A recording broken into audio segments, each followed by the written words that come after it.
What's up, YouTubers? This is your boy Big Mentor Fan 12 coming to you with another video game review. And in this review, I'm going to talk about Bugs Bunny Crazy Castle 3, which was released on the Game Boy Color by Kemco. This is pretty much, of course, the third game in the Bugs Bunny Crazy Castle franchise and the first one to be on Game Boy Color. And pretty much the part of the game is that we change and put a spell on the Looney Tunes characters to stop Bugs Bunny from getting this book called The Treasure of the Old Castle. And it's pretty much supposed to be like a very valuable book for Witch Hazel to do that.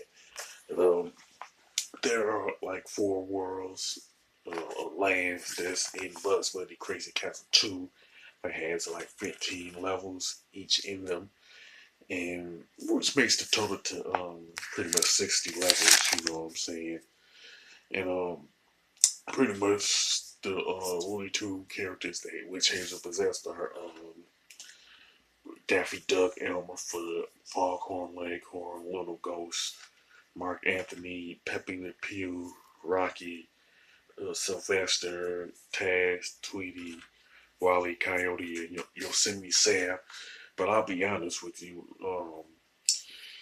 Little Ghost, Mark Anthony, and Rocky, I honestly don't remember from any specific Looney Tune cartoons, but if you happen to remember which ones they were in, you can mention it in the comment section.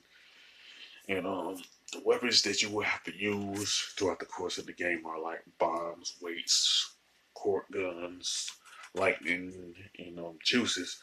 Now, the court gun is the only one that's really new to the series, while the other weapons in the game are pretty much from the first Bugs Bunny Crazy Castle game, stuff like that. And you can also use hammers and picks in the game also, which both of them like make a return from the second Bugs Bunny Crazy Castle game and stuff. And then you pretty much have to collect keys and on the way, you know what I'm saying, along with one ups and carrots. Now, like Bugs Bunny Crazy Castle 2, you have to collect keys to pretty much advance to the next stage, you know what I'm saying, till you beat the game, you know what I'm saying. Now, like the other Bugs Bunny Crazy Castle games, it gets progressively harder as you proceed through each level, you know what I'm saying, in terms of number of enemies, stuff like that. Like, take into account the length of each, the size of each level and everything. Now, the graphics and design of Bugs Bunny Crazy Castle 2 are pretty decent, you know what I'm saying, with some excellent color palettes, you know. And this is pretty much the best looking Bugs Bunny Crazy Castle game in the series, in my opinion. Pretty much the controls and gameplay are okay, but when you look at the weapons, you know what I'm saying, it's kind of like, um, I don't know what to call it, but it's not like really creative, but but they're really consistent with like any Black Bugs Bunny or Looney Tune cartoons from a general standpoint, you know.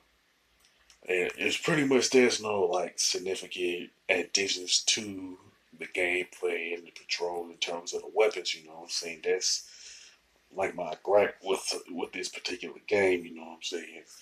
And as far as the soundtrack is concerned, it's pretty good, but it's far from the best soundtrack from a Game Boy Color title, you know what I'm saying? And my main gripe with Bugs Bunny Crazy Castle 3 is the fact that Kemco didn't make any big time risk that would have set it apart from the previous two games, you know what I'm saying?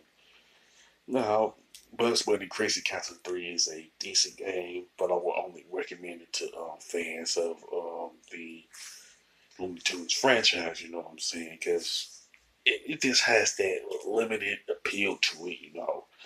As far as the score, I definitely give it a 6 out of 10, you know what I'm saying? There's some good parts and some bad parts to it, and some okay parts too.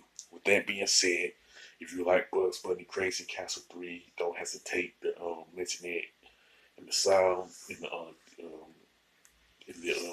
not the scripture section, but the comment section, the sound off, anything else about this game. If you think it's like the best looking game or the best game in the franchise, you know what I'm saying. And don't forget to click the thumbs up button if you like this video. Don't hesitate to hit the subscribe button and hit that bell notification after you subscribe. This is your boy Big Metroid Fan 12 signing off.